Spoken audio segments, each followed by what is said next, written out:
اچھا یہ بال کالے کرنے والا مسئلہ بھی یار سن لیں اب آپ ساتھ ہی. میں چونکہ اپنے داڑھی والے لیکچر میں نے اس پہ سختی کی تھی, اب میرا تھوڑا موقف اس حوالے سے لینینٹ ہو گیا. سیدنا حسین رضی اللہ تعالیٰ عنہ علیہ السلام کی طرف سے صحیح بخاری میں حدیث ہے 3748, اس میں الفاظ ہیں امام حسین علیہ السلام, امام بخاری نے لکھا ہے کہ حسین علیہ السلام کا سر کاٹ کر جب عبید اللہ ابن زیاد کے سامنے تشت پہ رکھا گیا. اللہ کی لعنت ہو ان لوگوں پر جن لوگوں نے حسین علیہ السلام کے ساتھ یہ ظلم کیا دنیا اور آخرت میں, اور ان کے جھوٹے جو وکیل ہیں ان پر بھی اللہ کی لعنت ہو, اور تمام فرشتوں کی لعنت اور تمام لعنت کرنے والوں کی لعنت. تو عبید اللہ ابن زیاد کے سامنے یہ تشت میں جب کاٹ کے سر رکھا گیا تو وہ چھڑی سے چھیڑنا شروع ہو گیا.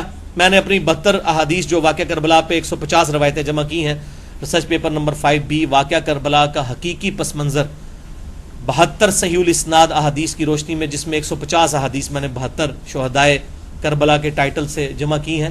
یہ صلاح الدین یوسف صاحب کی جھوٹی تاریخ نہیں ہے, نہ کفایت اللہ سنابلی کی وہ جھوٹی تاریخ, یہ احادیث سے الحمدللہ میں نے خیالی پس منظر نہیں ہے, یہ خیالی پلاؤ نہیں ہے, یہ حقیقی پس منظر میں نے لکھا ہے. اس میں نے یہ روایت ڈالی ہے. صحیح بخاری 3748 جامع ترمذی میں موجود ہے. تو انس ابن مالک پاس بیٹھے تھے, اس نے عبید اللہ ابن زیاد کو کہا کہ وہ جب وہ چھڑی سے کرنے لگا اور حسن پر کلام کیا تو انس ابن مالک نے کہا کہ اللہ کی قسم رسول اللہ کے سب سے زیادہ مشابہت شکل میں رکھنے والے سیدنا حسین تھے, یعنی نبی صلی اللہ علیہ وسلم کے ہم شکل تھے امام حسین رضی اللہ تعالیٰ عنہ علیہ السلام. تو اس میں الفاظ ہیں کہ حسین علیہ السلام کا جب سر رکھا گیا, امام بخاری نے علیہ السلام لکھا ہے 3748 انٹرنیشنل نمبر کے مطابق صحیح بخاری. تو ان کے سر اور داڑھی میں وسما کی بوٹی سے رنگا گیا تھا, یعنی وہ وسما کی بوٹی استعمال کرتے تھے اپنی داڑھی اور سر کو رنگنے کے لیے. اس وقت حسین علیہ السلام کی عمر 55 سال تھی. آپ کے اس سولر ایئرز کے اعتبار سے, لیونر ایئرز کے اعتبار سے تقریباً 58 سال عمر تھی, چونکہ اسٹیبلش تو اس وقت وہی چل رہے ہیں نا جو عیسوی کے اعتبار سے ہیں, تو میں 55 سال بتا رہا ہوں اس لیے, ورنہ 58 تھی لیونر ایئرز چاند کے اعتبار سے. تو 55 سال کی عمر میں ان کے سر اور داڑھی میں وسمے کی بوٹی سے رنگا ہوا تھا. وسما عرب کے اندر بالوں کو کالا کرنے کے لیے استعمال ہوتا تھا. ظاہر ہے اس وقت یہ کالا کولا اور اس قسم کی چیزیں تو نہیں ملتی تھی نا, سرخ کرنے کے لیے مہندی استعمال ہوتی تھی اور کالا کرنے کے لیے وسما کی بوٹی استعمال ہوتی تھی. تو وہ وسما کے ساتھ رنگا ہوا تھا, یعنی کالا, وسما کے ساتھ ظاہر کالا ہی ہے. تو سیدنا حسین ابن علی رضی اللہ تعالیٰ عنہ خود اہل بیت میں سے ہیں, اور یہ صحیح بخاری سے میں نے حوالہ پیش کر دیا. تو اس سے یہ بات ثابت ہوتی ہے کہ 55 سال کی عمر تک تو کوئی شخص اپنے داڑھی کے بالوں کو کالا کر سکتا ہے.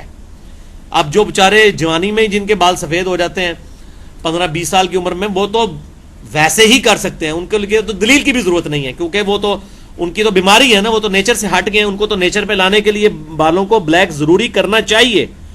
باقی جو 55 سال کی عمر تک کر سکتے ہیں اس کو بالکل جائز سمجھیں کہ بہت بوڑھا آدمی نہیں کر سکتا, کیونکہ صحیح مسلم میں حدیث ہے کہ ابو قحافہ رضی اللہ تعالیٰ عنہ علیہ السلام سیدنا ابو بکر کے جو والد تھے وہ فتح مکہ کے موقع پہ مسلمان ہوئے. دیکھیں 90 سال عمر تھی اس وقت ان کی, اور حضرت ابو بکر کے بعد فوت ہوئے ہیں ان کے والد جو ہیں. تو وہ فتح مکہ کے موقع پہ مسلمان ہوئے, تو ان کو لایا گیا تو ان کے سر اور داڑھی کے بال سفید چمک رہے تھے. تو آپ صلی اللہ علیہ وسلم نے فرمایا کہ ان کو کہو کہ داڑھی کے بالوں کو رنگیں اور سر کے بالوں کو بھی رنگیں, یعنی سفید بالوں کو پسند نہیں اسلام میں کیا گیا, جائز ہیں. اور سیدنا علی سے بھی ثابت ہے, جابر بن عبداللہ سے بھی, کئی صحابہ سے بھی اس کا جواز موجود ہے, لیکن افضل یہی ہے کہ داڑھی کے بالوں کو اور سر کے بالوں کو رنگا جائے. اور پھر آپ صلی اللہ علیہ وسلم نے فرمایا کہ ان کو کہو کہ مہندی یا کسی اور چیز سے رنگیں اور کالے رنگ سے اجتناب کریں.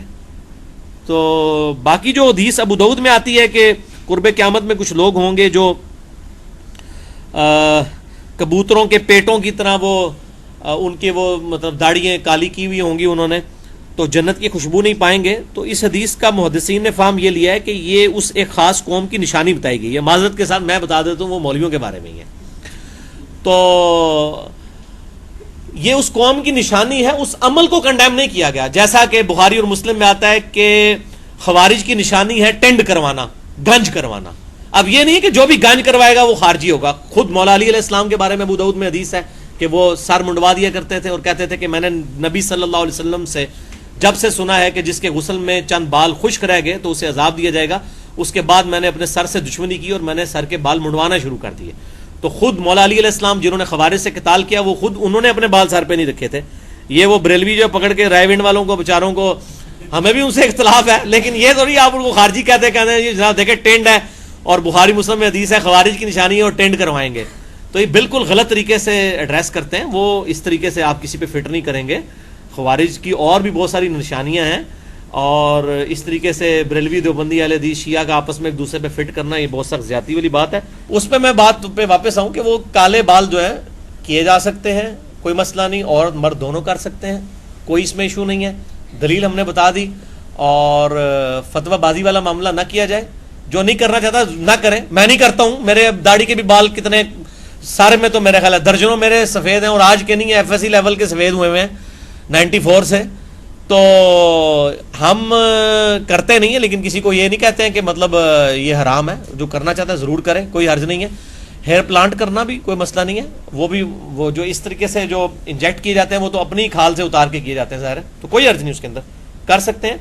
آرٹیفیشل بال بھی لگوائے جا سکتے ہیں، کوئی مسئلہ نہیں ہے. اسی طریقے سے اگر کوئی وگ استعمال کرنا چاہتا ہے، کوئی بیچارہ بالکل گنجا ہو چکا ہے، تو وہ استعمال کر لے، کوئی حرج نہیں اس کے اندر. دھوکہ نہ کسی کو دے. مطلب وہ اگر وہ رشتے والا معاملہ ہے اور وہ کہ جی میرے اوریجنل بال ہیں تو یہ کام نہ کریں، ویسے آپ بالکل کریں، کوئی حرج نہیں ہے، اسلام نے کوئی منع نہیں. جو پرماننٹلی وگ استعمال کرے گا پھر ظاہر ہے شرعی مسئلہ تو اس پہ وہ والا حکم تو نہیں لاگو ہوگا نا جی کہ اس نے وہ اتارنی ہے. اب جس نے پرماننٹلی فکس کروا لی ہے، چپکا لی ہوئی ہے، وہ تو کئی مہینوں کے بعد پھر شرعی طور پہ اس معاملے میں اجتہاد ہوگا نا جی. اور اس میں وہ بھی تو صحیح بخاری مسلم میں حدیث ہے کہ نبی صلی اللہ علیہ وسلم نے پگڑی کے اوپر بھی مسح کیا ہے. ہم اس میں خیر جو ہے بیچ میں توجیہ بیان کرتے ہیں کہ شاید پہلی دفعہ آپ نے وضو کر کے پگڑی پہنی ہوگی اس لیے مسح کیا ہے. اور لیکن کئی محدثین اس طرف بھی ہیں کہ نہیں، جب پگڑی پہنی ہوئی ہے تو چاہے پہلی دفعہ بھی بغیر پہن کے کیا ہے تو پگڑی پہ مسح کر سکتے ہیں، اتارنا ضروری نہیں ہے. اور اہل حدیث کی اکثریت کی یہی رائے ہے، آپ کو حیرانگی ہوگی. تو اگر پگڑی کے اوپر ہو سکتا ہے جو کہ بعد میں رکھی ہوئی ہے اور اس طریقے سے ضرورت بھی نہیں ہے، آپ ٹوپی بھی رکھ سکتے تھے، تو وگ اگر کسی نے اس طرح کے معاملے میں کی ہوئی ہے تو اس کے معاملے میں میرا خیال ہے اجتہاد کی ضرورت ہے. اس پہ کوئی فتویٰ بازی والا معاملہ نہیں ہونا چاہیے.